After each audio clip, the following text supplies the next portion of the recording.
La mise en place du comité d'organisation de la CAN 2023 en Guinée est enfin une réalité. Nommé président du comité par le chef de l'État, Antonio Souaré affirme ce qu'il a ressenti en apprenant cette information.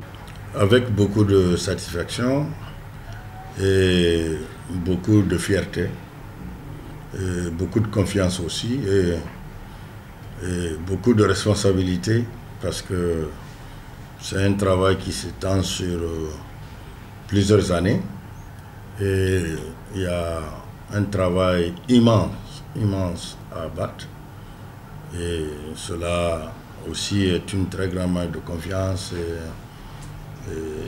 mais surtout le sentiment va vers le président de la République pour la confiance placée en moi devant plusieurs millions de personnes et que quand un chef d'État pense à un individu, surtout à un privé, dans un secteur privé voilà, c'est telle personne qui peut faire ça, vous savez déjà que c'est un défi. Mettre en place une commission de réflexion, c'est la priorité du COCAN avant la réalisation du projet. La priorité d'abord, il faut que le comité se réunisse, donne un canevas, qu'on ait nos commissions à nos dispositions, nos différentes commissions, qu'on essaie de réfléchir, on sort un canevas, on sort un projet de faisabilité et que là, chacun est responsabilisé de la base au sommet et maintenant on va à la réalisation de ce projet. Concernant l'organisation de la CAN 2023 en Guinée, Antonio Souaré ne doute pas un seul instant de sa faisabilité, puisque l'État guinéen et les partenaires privés vont apporter leur aide. Vous savez, vouloir c'est pouvoir.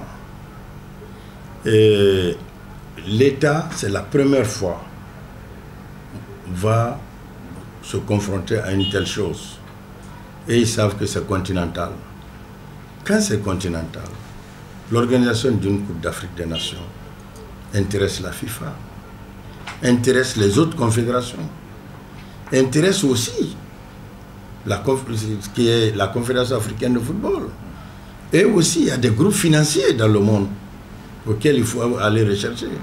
Et on ne compte pas que sur le capital national. Mais c'est un travail de chaîne. Pour le deuxième vice-président du COCAN, Keafala Kamara KPC, la tâche est certes énorme, mais la qualité des hommes qui composeront le comité de pilotage devrait permettre d'aboutir à un résultat satisfaisant. Elle est énorme, la tâche. Elle est énorme parce que c'est les yeux de tous les Guinéens qui sont sur nous. C'est toute l'Afrique qui regarde la Guinée à travers nous. Et 2023, c'est seule la Guinée qui est retenue pour organiser la Coupe d'Afrique des Nations. Donc vous mesurez un peu l'énormité de la tâche qui nous est dévolue à partir de l'instant. Et je crois que nous devons maintenant nous mettre à la tâche, au travail. Et notre réussite dépendra de la qualité des hommes que nous allons choisir pour meubler les différentes commissions qui vont être mises en place. Car nous ne sommes que des coordonnateurs, nous ne sommes que le comité de pilotage. Donc c'est la qualité des hommes que nous aurons à choisir pour la commission qui déterminera la réussite ou pas de notre comité. 6 ans, c'est le nombre d'années qui reste à la Guinée pour tenir le pari de l'organisation de sa première CAN chez les seniors. Pour Keafala Kamara KPC, ce délai est tenable. Rien n'est juste pour celui qui veut bien faire. Moi, je pense qu'avec la volonté, l'engagement et l'accompagnement du politique, nous pourrons arriver. Rien n'est tard. Il y en a qui font 1 an pour construire un bâtiment R+1 ou un bâtiment pied-à-terre. Il y en a qui font juste 1 mois pour le construire. Ça dépend du planning, ça dépend de ta politique d'exécution des travaux. Si tu as la capacité d'attaquer l'ensemble des travaux à la fois à travers des hommes qui sont professionnels, qui sont capables et qui sont dévoués pour ce travail, je pense que tu peux faire un travail en 1 an que d'autres font des fois en 3 ans ou en 4 ans. Marquer les esprits en réussissant l'organisation d'une CAN pour la première fois en Guinée, c'est désormais la principale mission d'Antonio Souaré. Je veux apporter mon expérience à ma jeunesse, à mon peuple, à mon football. Je veux montrer à cette jeunesse, à ce sport roi, qu'il y a quelqu'un qui peut vous apporter un plus. Vous savez, j'ai toujours dit que chaque personne doit marquer son passage par un acte.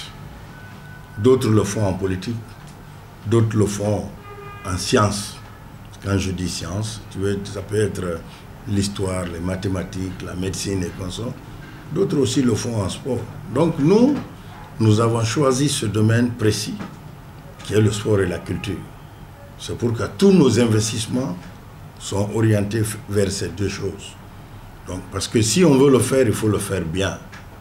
Et pour le faire bien, il faut avoir la volonté. Pour avoir la volonté, il faut l'aimer. Et ça, c'est des choses que nous aimons. Vous savez, vous ne pouvez pas réussir dans quelque chose que vous n'aimez pas. Quand vous essayez de faire la politique, vous n'aimez pas, vous passez à côté. Mais le sport, nous l'aimons, nous vivons le sport. Le sang qui circule est sport, surtout le football. Donc voilà, nous sommes très très satisfaits de cela et nous allons tout faire pour mériter la confiance du chef de l'État et du peuple de Guinée. Les CAN de 2017 au Gabon, de 2019 au Cameroun et de 2021 en Côte d'Ivoire serviront d'exemple à la Guinée en attendant celle de 2023.